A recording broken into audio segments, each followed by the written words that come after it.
Hi everyone, I've noticed we've just gone live, so welcome to day 2 of the Creative Leaders Festival. First of all, big thanks to DCMS and GMCA, as well as the Growth Company, for backing this and funding it and showing support. And I need to mention also the Creative Scale-Up Programme. For those of you that don't know, this is a pilot project to help creative businesses get started and become more attractive to funders. I think there's more information about that in the expo. So if you're interested in the Creative Scale-Up Programme, head over there. I'm Zoe Wallace and I'm the Director of Agent Academy. And we're here today to talk about creative futures. So this is the Creative Futures panel. We'll be discussing skills and the importance of what we're doing together with my colleagues on the panel, who are Lindsay, Ruth Rabin and Chloe Barrett. So I'm going to let everybody introduce themselves in a second. Just so you know a little bit about my background, I head up Agent Academy, which is a training and development programme for young people across the Northwest. We're based in Liverpool, and what we're really focused on is getting young people into jobs and making the connect between them leaving education and getting into the creative, digital and tech industry. So without further ado, let's hand over to Sandy to give a bit of a intro to herself, and then we can just pass the parcel until we've all introduced ourselves. Thanks, Sandy. Thank you, Zoe. Good morning, everyone. I'm Sandy Lindsay. I'm the founder and chair of Tangerine Communications, which is a communications agency in Manchester with about 65, 70 people. We also founded the Juice Academy, which is a digital marketing apprenticeship program, a not-for-profit project which creates jobs for kids in the Northwest. Never been a more important time to do that.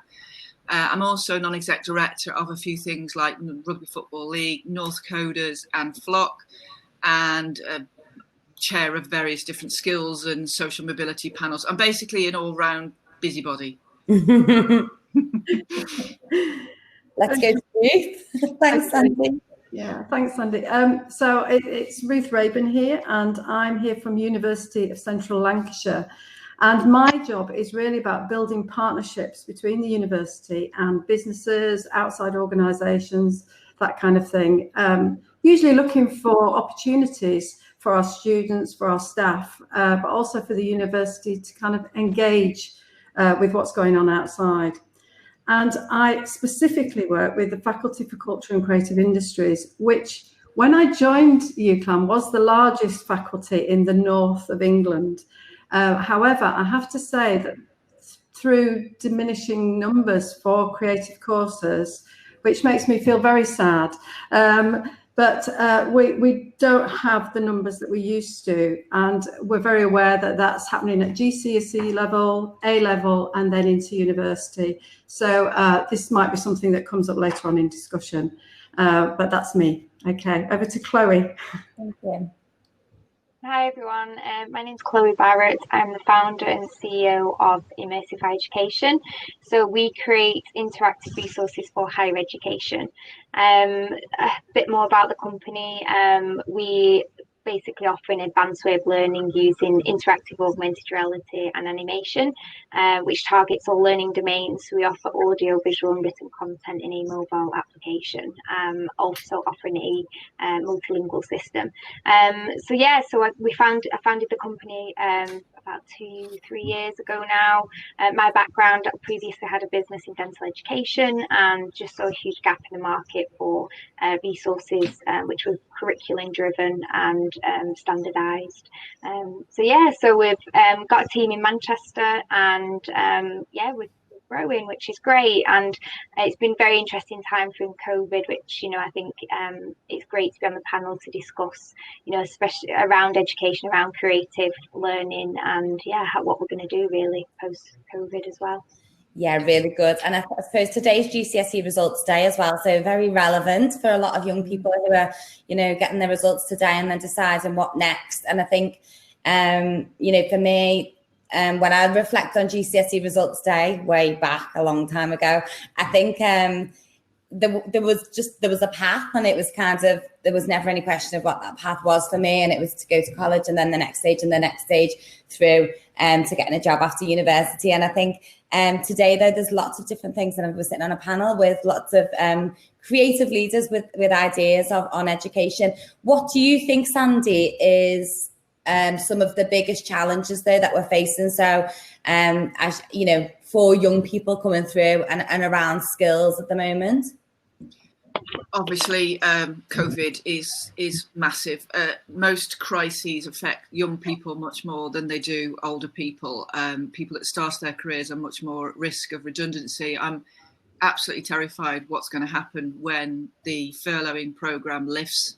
I think there's going to be a mass cull of young people, especially apprentices, because they're, you know, often last in, first out kind of thing.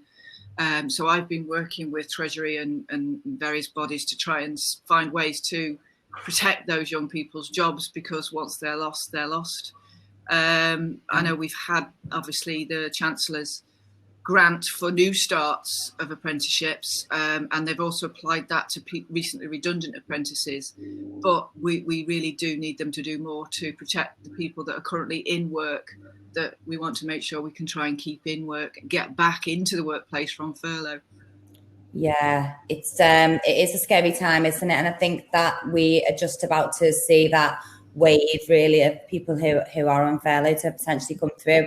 We've recently developed a platform for people that are at risk of redundancy, and it was originally about digitization in hospitality or retail, but now that's very much those industries that are the most affected by COVID. So it's very timely. Ruth, you were talking before about numbers dropping and you know, reflecting on what that's all about. So what are your thoughts on why that's happening at your kind of degree level?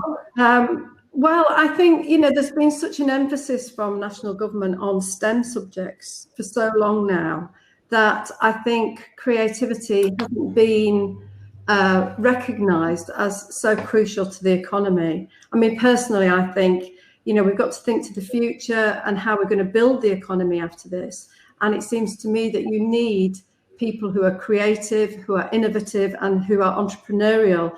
And I've always thought that people who work in cultural and creative industries show all those skill sets, really. They come up with ideas, they think out of the box, they stimulate new businesses, and so we need it more than ever, really. And I think a lot of the STEM subjects can't really operate without creative people coming up with ideas. You know, you have to apply engineering and science in a creative way. So I'd like to see more kind of recognition of that at government level, at every level, really. And I'd also like for parents to recognise that the creative industries has been a sector that's been growing up to now, it's been growing faster than the whole economy. So there are jobs out there. And I think parents have always thought, oh, you don't want to go into the arts because you're not going to get a career in that. Better to concentrate on STEM. But it's a bit of a misconception, I think. I mean, it's challenging for young people as well coming through. We had a session the other day that was looking at neurodiversity and, you know, across the board, really. And I think, you know, when we've got GCSE subjects like English and maths placed with such importance, somebody, you know, might really struggle in that sense and not even get over the line with that, which I do think creates a massive barrier for those people that maybe, you know, in the creative industries. Neurodiversity is, you know, everywhere in our agency. We look at it and we do quizzes, and we're all neurodiverse, you know, and I think that when there's barriers because the academic might not be as easy, then it probably as people working in learning and creative, I think that's something for us to look at as well. I mean, for Sandy, when you're getting people coming through onto apprenticeships, is that a challenge as well to if there's dyslexic and, you know, Yeah, I think the great thing about apprenticeships is that it does attract people from different backgrounds. I mean, in our sector, when we first started, we were a PR agency, and the PR sector has bemoaned for years the lack of diversity And we just couldn't crack it. We just couldn't crack it. You can't get people to come into a sector that they don't see as being them. But the apprenticeship world accidentally has made that happen. You know, with the Juice Academy, the people that are coming through the Juice Academy are from all different backgrounds, all different walks of life, ethnicities, and they have lots of different beliefs, and that diversity is so important in a creative agency. Clues in the name. You know, when you're trying to be creative, you need different types of people with different backgrounds in the room. I always use the example when you're brainstorming, say for instance, Iceland supermarket. You've got to have people that have shopped in Iceland, not Waitrose. You know, you've got to have lots of different people in the room, and we struggled as a sector to do that for many years. And the other point that Ruth made, which was a good one, was the parents. You know, there's lots of parents who there was a report out a couple of years ago that said that parents thought apprenticeships were a good route through, but then it went ... not necessary for their Johnny. You know, that's for somebody else's child. But what they don't realise is that these kids coming through apprenticeships are earning while they're learning, and they are in a job. They're getting work experience in a job. So when, like for instance, when grads graduate, they come out without a job. They haven't got any work experience, and then they have to find that they have to start from scratch, kind of thing. So it's convincing the parents of different routes through, as well as just the young people themselves.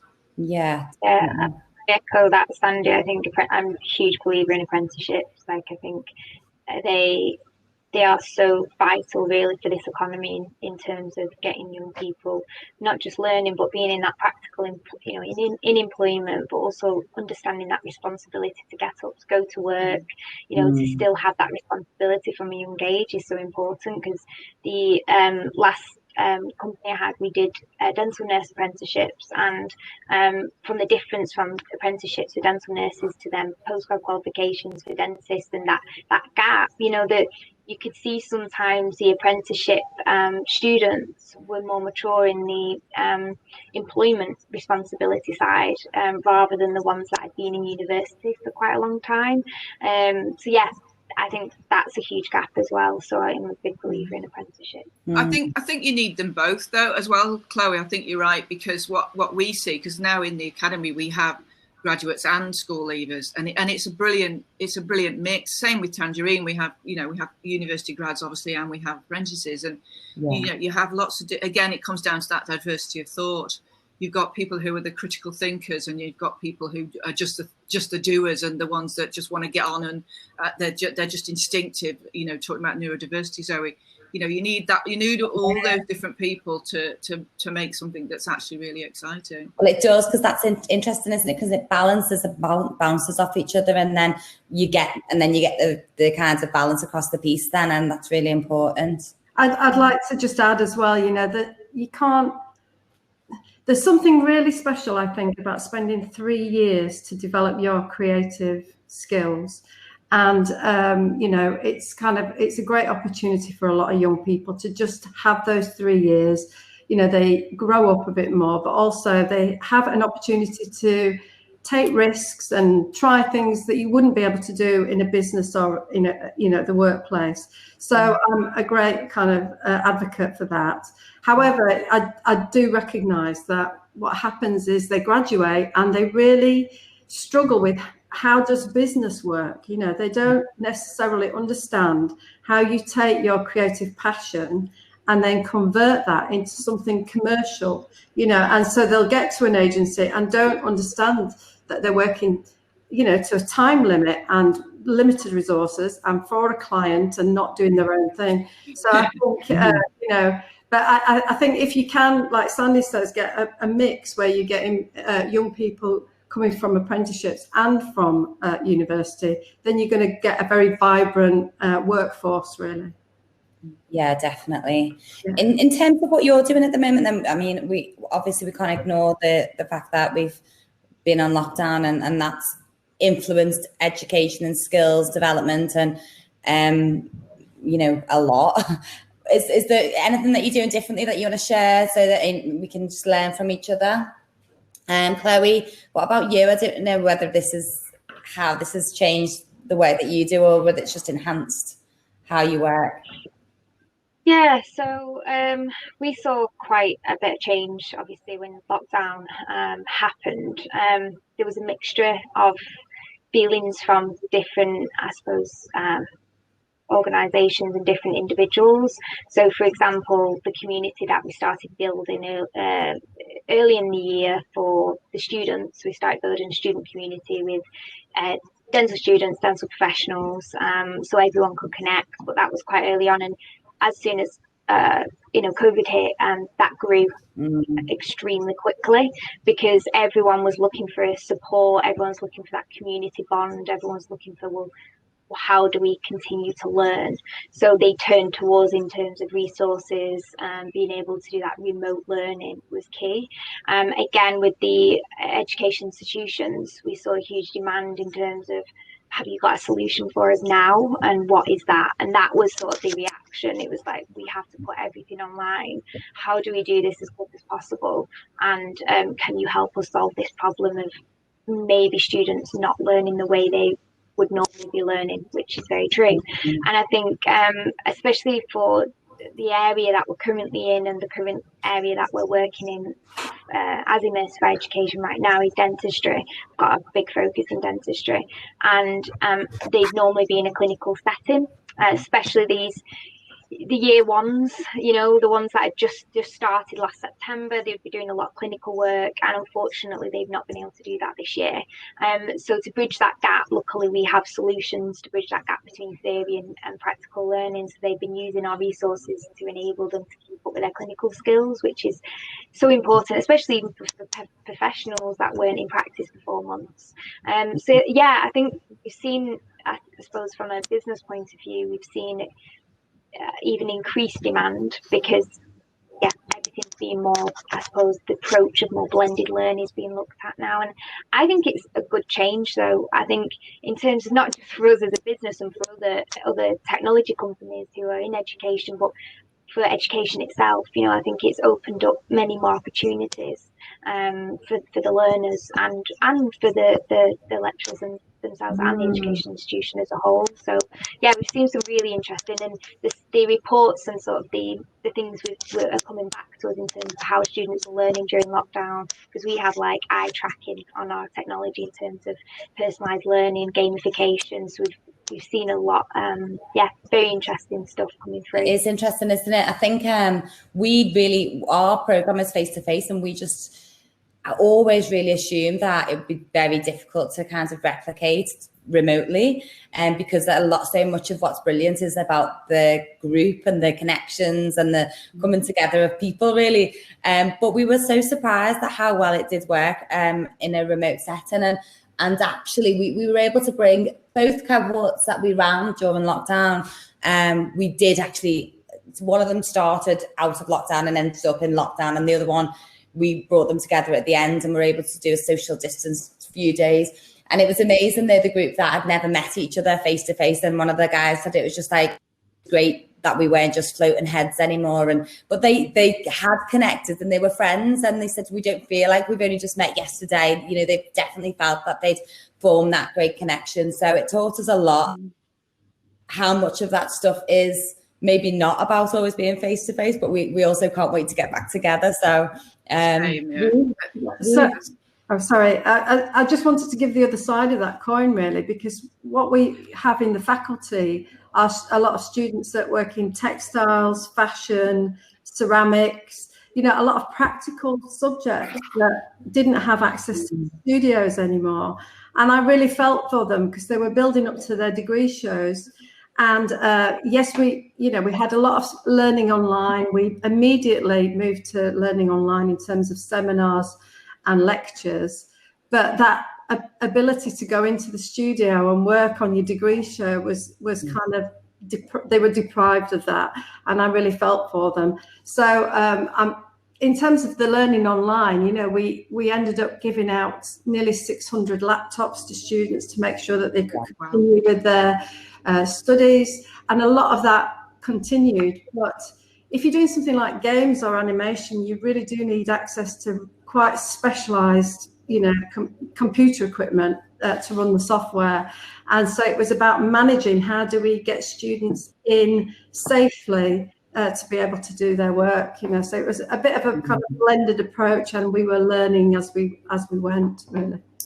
Yeah, definitely. Yeah, I mean, we're the same as you in that we've been talking for years, Zoe, about bringing the Juice Academy to other areas, because previously it was only classroom based, and we would therefore only do it where people could travel to us. But we'd never figured it out, and obviously time disappears, and then the minute COVID hit, within a week and a half, we were online and delivering it like we'd always done it. And it was just like we were just rolling our eyes going, this is ridiculous. Why haven't we done this before? And so now what we've actually done is we've launched our first national cohort. So because, again, there's going to be so many kids out there, grads having their offers rescinded and things like that. So we thought, right, well, let's see if we can help kids across the UK rather than just the Northwest. So we're just literally launching our first national cohort, and we've already got a couple of people in London. I think we've got a couple of people in the Northeast. So it's going down really well, and we're just going to keep that going. We normally only do one cohort a quarter, but we're currently doing like a cohort a month at the moment, because they're just so these jobs are just so vital for young people. And things can go global as well. I think we always look just for the UK, but what we found, for example, is we launched one of our B2C. We launched actually our first, because we're primarily a B2B business, but actually doing some B2C as well, and just because of the individual students, especially during COVID and after. But we launched the first one in May, and we have over 40 countries using it. Wow. People in 40 countries using it now, and that was just since May. So the reach actually was tremendous, and that made me so happy, because we can reach people in so many different countries, which we wouldn't have probably launched it the same if it wasn't for this situation. And now we're able to support more students in other countries. So I think this opportunity, gives us all to look outside of the UK as well. Yeah, I think when I had a day job, I specialised in crisis management, and I always used to say there's very few crises that don't bring opportunity, and I think that's the same with this. I mean, we've got 3-4 examples here where we're doing things differently immediately. I've seen it in all. I invest in a few tech businesses, and I've seen how they've pivoted. There's all these new words, isn't there, that we're learning: furlough, pivoting, all those kind of new phrases that everybody's using, leveling up, dare I say. But yeah, it's true. People have really. I've been so impressed with the way people have responded to this crisis, business-wise, especially, to just keep their business going, and in some cases growing. Yeah, we built a platform so that the students could have their degree show virtually online. And the great thing about that is what you were saying, Chloe, is that if they were Chinese students, their family could see the degree show for the first time, because they wouldn't have been able to come over and see it live, and it's still online. So it means that employers can go in and look at the work. You reach out to just many more people than you would normally. So I think it will be a thing of the future. I think there's a place for the live degree show, but there's also a place for the virtual degree show and reaching out to more people.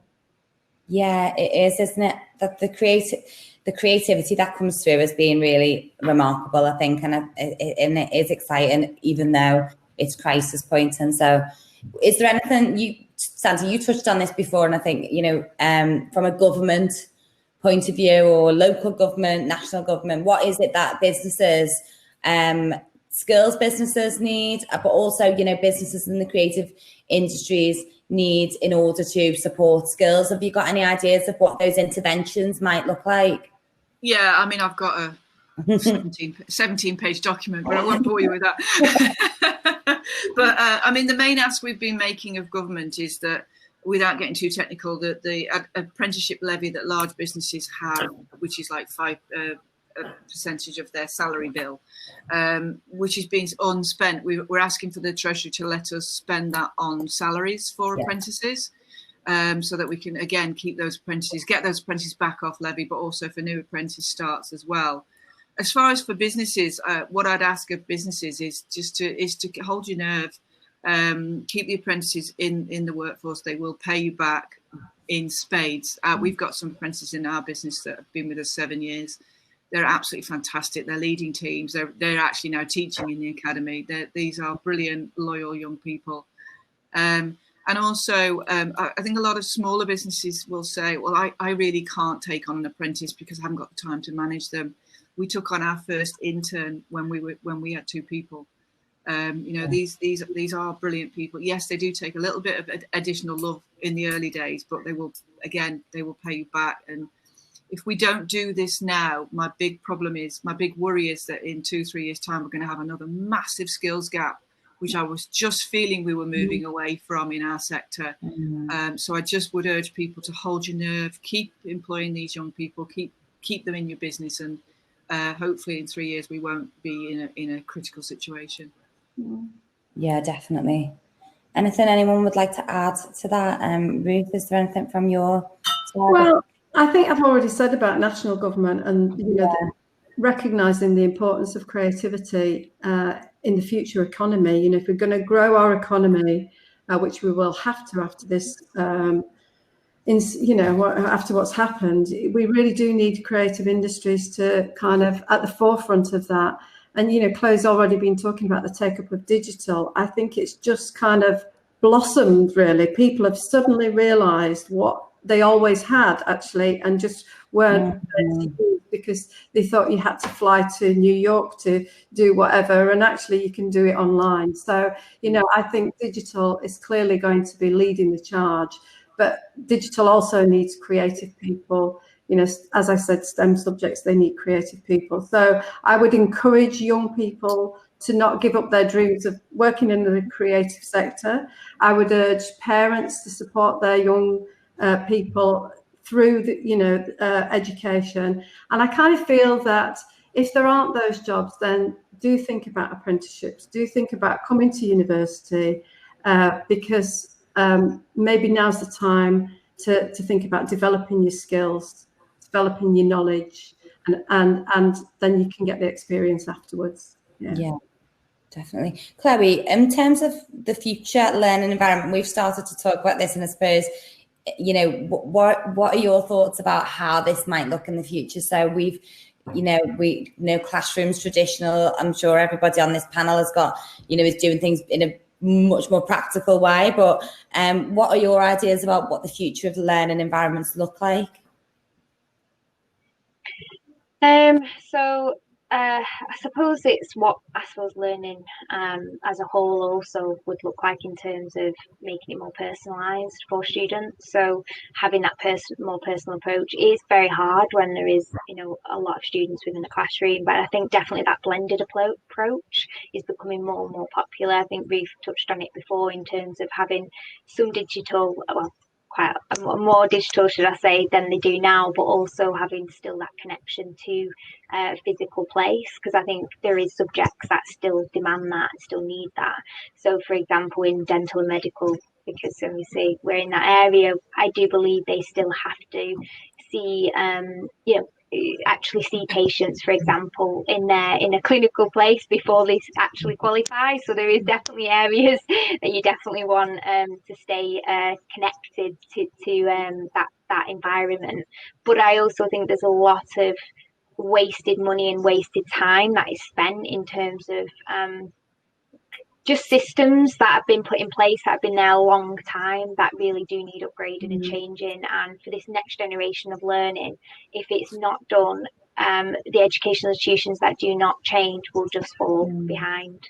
And that is really the end of it in terms of how this generation is demanding more, and we have to listen to them. If we don't, there's going to be a crisis on our hands in terms of will students want to continue to learn? Will they want to still go to university? Is there that engagement there at university for them? And is there that excitement there still to keep them? I always think about like social media in terms of when we go on social media, there is always an advert or something, or we always see a site in terms of what we've been looking at, our interests. But when we look at education, there is nothing there really like that in terms of the students really driving the education forward. And I know a lot of universities and a lot of other education institutions or education in general, I know organisations really try to listen to the learners they bring on. I know that because we work closely with quite a few. But I think there has to be that gap between like ed tech companies and technology coming through and the education institution. That gap needs to be bridged, because for us, for example, we have a huge community of learners. We can bring that knowledge to the education institutions and let them know what they're demanding in a lot of sense, because we bring them on before they even start at university. So there's I think learning, like I go back to the blended approach, I think it really depends on the subject, really depends on the demand of that subject. Yeah, it's really interesting. You said a couple of things that I think okay, we really encourage self-learning because we know this industry is all about pushing yourself and pushing yourself to learn. And I suppose that is not really that traditional, because actually traditionally we're used to going in and being directed by somebody, and that's how we do our learning. So I think the blended approach, because even during lockdown, our students were doing much more online learning than they were before, because it was we were just like, well, there's so much resource there, let them do that, and then we'll come back and discuss and things. But actually those behaviors are really important for the future. And so it's interesting because, I think if we could get those really good habits of just always doing self-directed learning alongside everything, which we know in industry is really important, then that will push us forward more quickly. But Ruth and I were talking about personalization, and I was talking about personalization in terms of, tech, because the platform that we've developed has got, AI functions that support personalization in learning and things. But then actually, the personalization that you get in a group when you've got somebody that's supporting you directly, is there anything that can really replicate that? So what are your thoughts on that, Ruth? Oh, I just think that when I see students going through the university, they each have their own personal journey anyway, and really it's like most things in life, you get out of it what you put into it. And the students that work hard are there at 10 o'clock at night in the studios, doing the work, are passionate about their subject, they do their research, all those things that you've just said about that kind of self-motivated learning is part of their personal journey anyway. And yes, digital plays into that now in a big way, but actually it's always been there really, and always the case that the ones that put something in will get something out eventually. They're tenacious, and they'll keep going until they get there really. So yeah, definitely. Yeah, we invite our apprentices to a lot of events, a lot of networking, and obviously now online events. And you're absolutely right, Ruth. Some of them will just turn up to everything and volunteer for everything, and then some of them don't do anything, and it's entirely up to them. But I do think you're absolutely right. You get out of these things what you put in, and I think with anything like that, when you're in a learning place anyway, you should just pile in and do as much learning as you possibly can. When they first join us, our apprentices, I do a top 10 things I wish I'd known at your age speech, and one of them is that just volunteer for everything. I'm still bloody doing it now, still trying to figure out what I'm going to do when I grow up, and so I say to them, just volunteer for everything, get involved in everything. You just never know where these things will lead and what you'll learn from them. I think people need, students need to do their research as well, and not think that they're going to graduate and just suddenly walk into a job.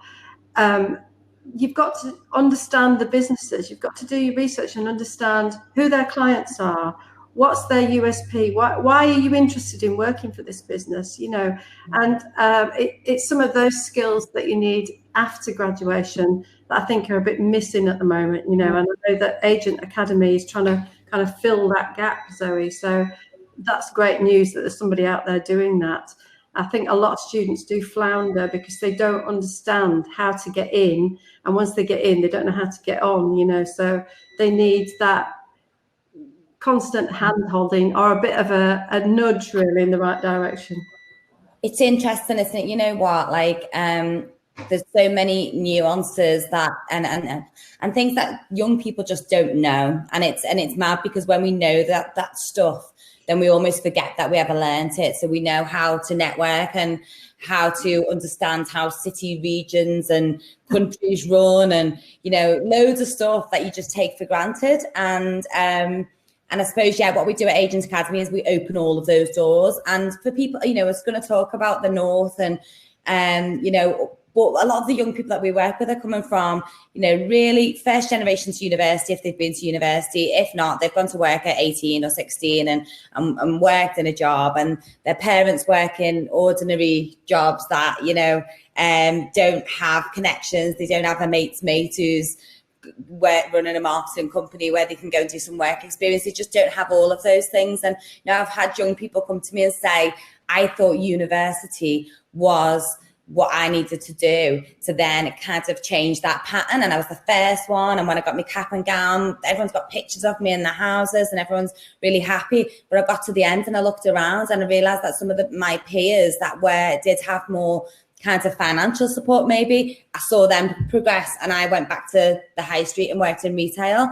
And I think, it's a real, we did a program with the University of Liverpool, which is all about commuter students, and this group of people that commute in, live locally, often at the end do not make that connection into industry and end up continue with the part-time job and going full-time. And I think it's what I love about the work that we do is that it's a simple thing that we do, really, to just open doors and make connections, but that is the magic that then you watch people really fly and progress because they've got everything else they need. They need that, That's absolutely right. Because otherwise, if we don't do things like that, then you're going to get the same people coming through all the time. And you go back to that place where there was no diversity, and it's just dull. My last agency that I worked at, we used to say we had a type of person, or you can always tell this type of person. Well, yeah, but that makes it a really dull place to work. What you want in a workplace is people from lots of different backgrounds, challenging each other, pushing each other on, different ages, different sexualities, different genders, different ethnicities, everything. And just from different towns, and like you say, from different types of parents even, because they just bring completely different ways of thinking, and they're so bold and they don't care about sharing it. They just kind of say what they're thinking, and they've not had that knocked out of them yet. That's what I love about young people. They'll just say whatever comes into their head, and it challenges your thinking every day, and that's important. As somebody running a business and somebody running a team in a business, it's important to get your opinions challenged. I think from a diversity point of view, we've got a huge responsibility at the entry level point to make this. Every cohort that we bring on at Agent Academy is really diverse in every sense of the word. They'll come from different kinds of disciplines in terms of skill sets, ethnicity, neurodiversity, the whole lot. And I think I'm really passionate about that because often people say to me, well, entry-level talent, my business has got gaps at mid-level or senior level, and that's, I understand that, but actually what I've noticed over 6 years is that now those people are at mid and senior level, and that is and every cohort that we bring through is changing the face of the industry, literally. So it really needs to happen. You've got to remember that the client base or the customers are diverse. And if you haven't got a diverse workforce, how can you understand your own customers and what their needs are? So, it's kind of got to happen, really. And it's really heartening to hear, that it is happening in various places, with you, Sandy, and with you, Zoe.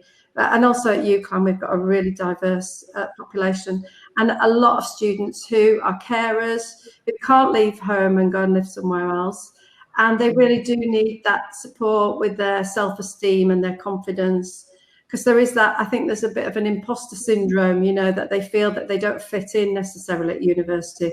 So they really do need support of businesses that, are willing to stick their neck out and get these young people in who will make the workforce just more vibrant and energetic and exciting, so that's what we need. As being based in the north, do you think that the COVID crisis and everything that's happened will have, what type of impact do you think that will have in terms of skill set on our regions? Because I just don't know. I'm looking at cities that feel a lot quieter now, but then London's a lot quieter. Have you got any predictions on what it might mean for skills and people and talent? I think talking for Manchester, this is what Manchester does best. A crisis, you know, we've had our share, and what we tend to do is all pull together. Right, we've got this has happened. It's shit. What can we do to fix it? And we all work together, and that's what I love about Manchester. And it's already happening. I'm seeing it happening. When this all hit, we sent out the bat signal for the Juice Academy, thinking, crikey, this is going to really affect our recruitment.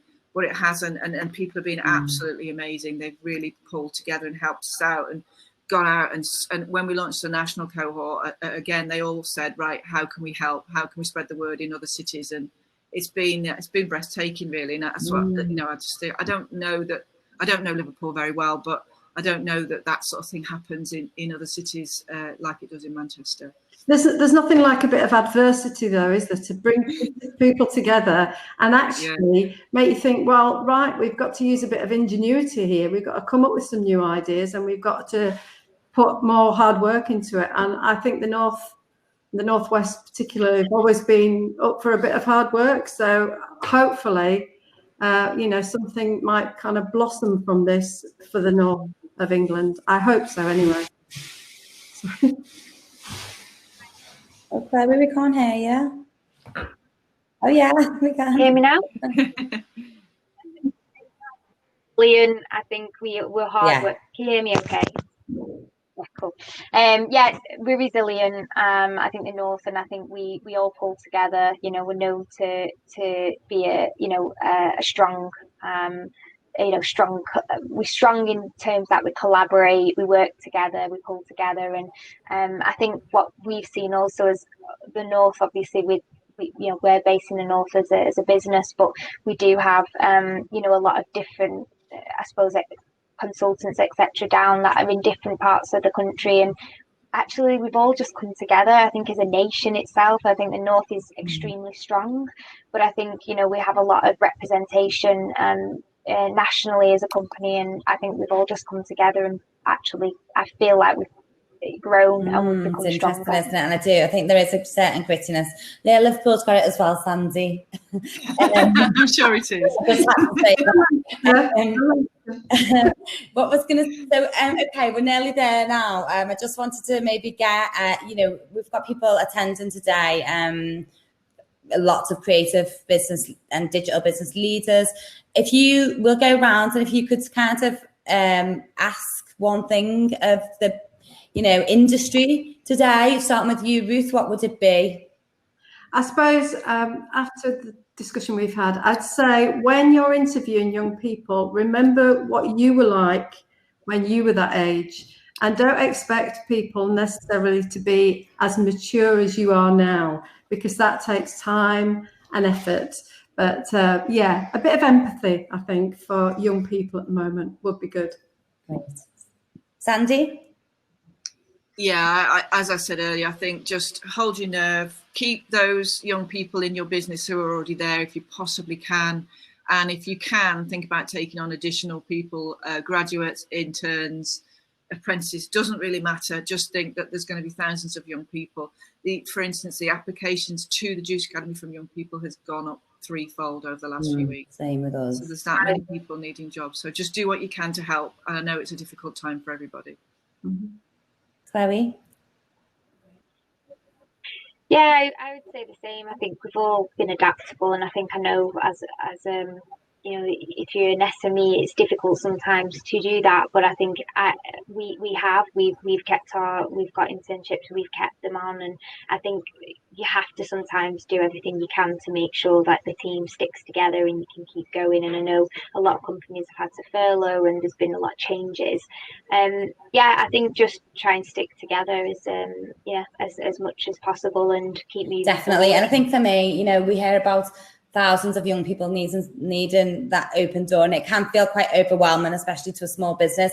but the difference that you can make just by opening that door for one, I think is life-changing for that one person. So I think I'd encourage that, you know, one-to-one, that person in front of you. If you can encourage that person, then that can actually be life-changing. So we're there, we're at 1:45. So thank you so much to all of you. I've really enjoyed that conversation, and I hope that you did too. And now we're going to work out how to leave the stage. So.